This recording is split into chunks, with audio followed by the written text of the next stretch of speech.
Hi friends, welcome back to my channel. ఈరోజు నేను బీరకాయలో పాలు వేసి కర్రీ ఎలా చేయాలో చెప్తాను. ఇది చాలా టేస్టీగా, చాలా ఆరోగ్యం కూడా బాగుంటుందన్నమాట. ముందుగా అయితే నేను 2 బీరకాయలను తీసుకున్నాను. వీటిని పొట్టు తీసేసి మనం శుభ్రంగా కడిగి వీటిని చిన్న చిన్న ముక్కలుగా కట్ చేసి పక్కన పెట్టుకోవాలి. ఇప్పుడు స్టవ్ వెలిగించి ఒక కడాయి పెట్టుకోవాలి. ఈ కడాయిలో 2 టేబుల్ స్పూన్ వరకు ఆయిల్ అనేది యాడ్ చేసుకోవాలి. ఈ ఆయిల్ అనేది హీట్ ఎక్కాక 1 టేబుల్ స్పూన్ వరకు పోపులు అనేవి యాడ్ చేసుకోవాలి. ఇవి కూడా చిటపటలాడాక ఇందులో ఒక 10 వరకు వెల్లుల్లి రెబ్బలు పొట్టు తీసేసి దంచి వేసుకోవాలి. ఇవి కొద్దిగా ఫ్రై చేసుకోవాలండి. ఇలా ఫ్రై అయిన తర్వాత దీనిలో ఒక 3 ఎండుమిర్చి అనేది యాడ్ చేసుకోవాలి.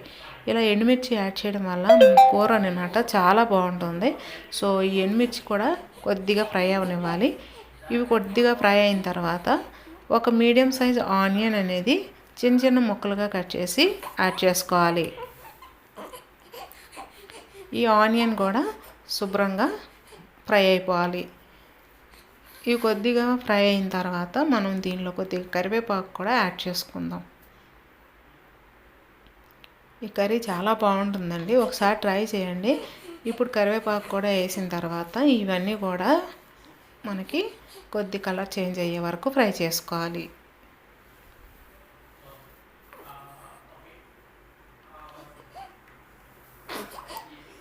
ఇలా ఫ్రై అయిన తర్వాత ఇప్పుడు మనం కట్ చేసి పెట్టుకున్న బీరకాయ ముక్కల్ని యాడ్ చేసుకుందాం. ఈ బీరకాయ ముక్కలన్నీ యాడ్ చేసిన తర్వాత ఒకసారి బాగా మొత్తం కలిసేటట్టు కలుపుకోవాలి. కలిపి దీన్ని మూత పెట్టి వాటర్ అనేది ఇందులో బాగా వస్తుందన్నమాట బీరకాయలో. సో వాటర్ అనేది వచ్చినప్పుడు మనం మధ్య మధ్యన కలుపుకుంటూ మూత పెట్టి ఉడికించుకోవాలి. బాగా దగ్గర అయ్యే వరకు ఉడికించుకోవాలన్నమాట. సో మనం మధ్య మధ్యన కలుపుకుంటూ నేను ఉడికించుకున్నాను. చూడండి, మనకి కొద్దిగా లాస్ట్ వరకు నేను కలుపుకుంటే ఇంత వాటర్ అనేది ఉందన్నమాట. సో ఇప్పుడు మనం ఇందులో పసుపు, కారం అన్నీ వేసుకోవాలి.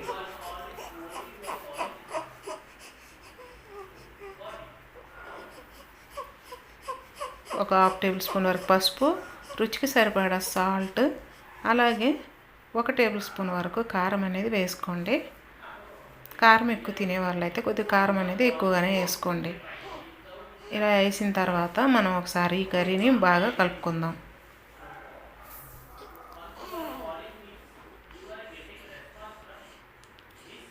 ఇలా కలిపిన తర్వాత దీన్ని మళ్ళీ మూత పెట్టి ఒక 5 నిమిషాల పాటు ఉడికిస్తే బాగుంటుంది.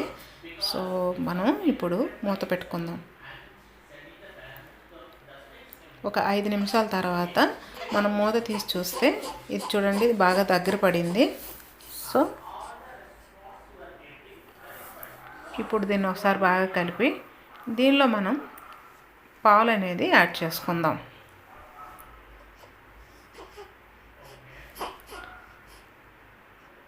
ఇది చూడండి బాగా దగ్గర అయిపోయింది కదా. సో ఇలా దగ్గరగా ఉడికిన తర్వాతే మనం పాలు అనేది యాడ్ చేసుకోవాలండి, లేదనుకుంటే మళ్ళీ బాగుండదు.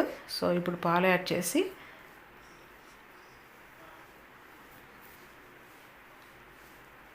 దీన్ని ఒకసారి కలుపుకోండి.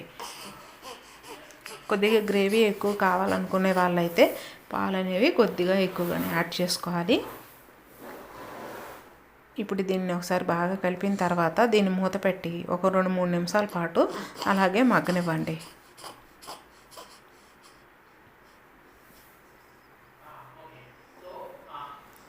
ఇప్పుడు మూత తీసి ఒకసారి బాగా కలుపుకుందాం.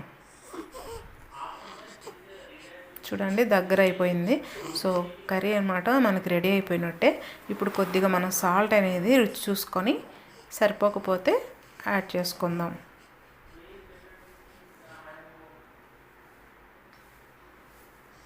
కానీ రైస్లో మాత్రం వేడి వేడి అన్నంలో కలుపుకొని తింటే చాలా టేస్ట్ బాగుంటుందన్నమాట. చాలా అంటే చాలా బాగుంటుందండి. మీరు ఒకసారి ట్రై చేయండి. మరి మీకు ఈ కర్రీ ఎలా నచ్చిందో అనేది కామెంట్ రూపంలో తెలియజేయండి ఫ్రెండ్స్. అంతేనండి, ఎంతో టేస్టీగా ఉన్న బీరకాయ పాలకూర రెడీ అయిపోయింది. అంతేనండి. Thank you for watching. Please like and share and subscribe to my channel. మరిన్ని వీడియోస్ కోసం పక్కనున్న గంట సింబల్ని క్లిక్ చేయండి. Thank you for watching. Bye friends.